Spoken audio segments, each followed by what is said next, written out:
Twitter is truly the gift that keeps on giving, because something is always happening over there. You have Twitter literally making the worst decisions of all time. I'm always surprised how you can be a company that's worth billions of dollars, but somehow you always find a way to fail every single time. I know the last time we ended up talking about them, it was the whole rate limit exceeded, where you could basically only use Twitter for like 10 minutes before they like, nope, you can't do it anymore, you have to go somewhere else. And when that ended up happening, a lot of people were basically like, this is over. There's no more going forward. This is it for Twitter, because it was extremely funny to see, especially those people who have to be on Twitter basically all the time, like those accounts who tweet every single hour of the days. I have absolutely no clue how they were able to recover. And I truly thought that was going to be the end of the story, not like the end of Twitter and like it was going to be over, but I really thought nothing was really going to happen after that and everyone was just going to move on, just like everything. But no, we have one more brand new live event that's going on right now, and it has to do with Meta, or what most people know them as, Facebook. Now, this is easily one of the most embarrassing companies out there because they have been doing absolutely nothing for an extremely long time. They have been on the biggest losing streak I have ever seen, because the last big thing they ended up doing was the whole metaverse. They were basically putting all of their eggs in one basket, and they were pushing this so hard. They really thought that this was going to be like the next big thing, and like 20 years in the future, everyone is going to be on the metaverse. And everyone basically saw through it, and we all knew that this was just absolutely garbage. You know, one thing that I think is always funny is when a company makes something and they act like they're the first person who ever done it. They're like, no one has ever done this before, and this is like brand new technology, and you're going to see this and be absolutely surprised, even though you're actually not. One example that I always use is Polar. This is a virtual singer, which is just absolutely terrible, and when she ended up first being announced, they act like this was never done before. We have never seen a virtual singer ever, and this is the first one ever made, even though Hajimu Miku existed way longer than her, and they just completely ignored that she existed. Like, what? Miku? That's not real. I have absolutely no clue what we're talking about. Obviously, Polar was the first. That's what Meta did with the metaverse, because it was basically just an extremely ugly and an extremely worse version of VR chat that existed for an extremely long time, and it's just better. And plus, VR chat has femboys. I don't think Metaverse does. Man, I even think you could go on Roblox and have a completely better experience than if you just go on Metaverse. But I'm assuming they end up seeing how much money they ended up wasting on Metaverse, because they literally lost billions of dollars, and they're like, man, it's not really looking so good. Our bank is looking pretty empty. So they have decided to pick up the whole never give up mentality, the anime protagonist way, where, yeah, even though you can fall down and everyone throws tomatoes at you, you just get up, clean yourself up, and decide to go and do something else. And now they have decided to be competition against Facebook by making their brand new app, Threads. Now, I'm just going to say this right away, this easily has to be one of the worst logos I have seen in an extremely long time. It looks really bad. Yeah, I have a lot of people calling it multiple different things. To me, this kind of just looks like a pigtail. That's what I kind of think about it. But this is currently the brand new kid on the block, and a lot of people on Twitter are talking about this. I always think it's interesting when competition comes, because you rather have people have two reactions. One, you have a lot of people who jump onto it and act like this is going to be the next generation, and then you have some people who just instantly hate the idea of it. You're just like, how dare you decide to come on and go on Twitter? I said this multiple times, and this is also something that's not unique. I don't really like Twitter. I think Twitter could be extremely boring and just not fun at all, especially now. Man, I have no clue what ended up happening, but Twitter has literally been the worst that it has been for an extremely long time, especially on your timeline. Like, my timeline actually used to be something entertaining, but now it's just something absolutely terrible. So now it's the perfect time to basically, if you want to go and compete against Twitter, hey, now more than ever. They're currently down on their knees, and now Mark Zuckerberg has decided to just basically kick them down and go like, hey man, look, go on my brand new app. Now, it seems like there's a lot of people and a lot of influencers who are currently moving over there. I guess they have probably been paid to. You have some people like ARPA-GX going there,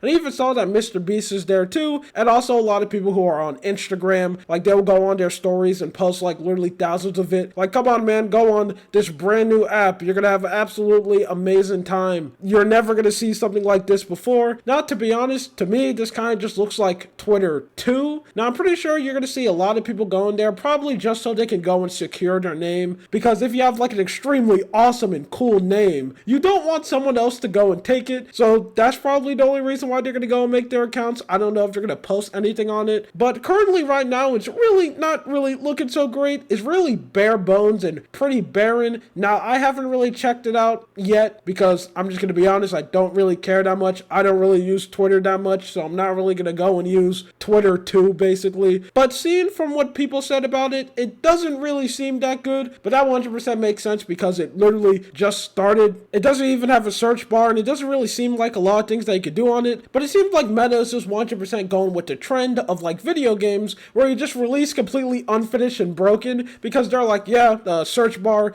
we can go and fix that later. All these things that you want to do, like send messages, we can go and fix that later. Come back like 6 months from now and then we'll go and finally add it. So it's currently at that point where not really a lot of people are taking it seriously because it's not really that developed. But it is good that something like this does exist. It is nice to see that Twitter is actually having competition because maybe it'll actually make them make better decisions and not literally do the worst things all the time. So that's extremely good. And I am interested to see when the app actually starts building up and it starts getting brand new features and you can actually go and have a very good user experience. What would this do? Now, I'm going to be honest, I'm pretty sure this is probably going to do nothing because all of the people who are like chronically addicted to Twitter and literally can't log off, like the Twitter brain rot is 100% at full effect. They have every single debuff and are basically trapped there. I don't think they're ever going to leave, and there's really going to be no way that they're going to go to Twitter too, because it seems like something that Mark Zuckerberg has said is that he just wants this to be like a little bit more nicer. So this seems like it's just going to be Twitter, but without all the like toxic people and absolutely unhinged internet arguments and people going on literally hours talking about something that doesn't matter, which I guess that's something that could 100% be fine. Maybe his idea could work and then everyone just goes and abandon Twitter and run over there, which it seems to be very interesting. Even though, let's be honest, the main reason why he ended up doing this is because one, he just wants to have another social media that he can own and make tons of money on and do something that they're really good at, taking users' data, selling it to advertisers and making some good old money, some glimmer on the side. Anyway, this is just something that I wanted to talk about. I truly do think this is going to be the end of this whole Twitter arc that we're in. Don't think anything interesting is going to happen to it, and we're just going to see how this brand new platform is going to do. So I guess I'll do the same thing that I did with Twitter. I guess I'll see you in like 6 months or something and see what happens. Anyway, my name is Lua. You have a good day or night. See ya.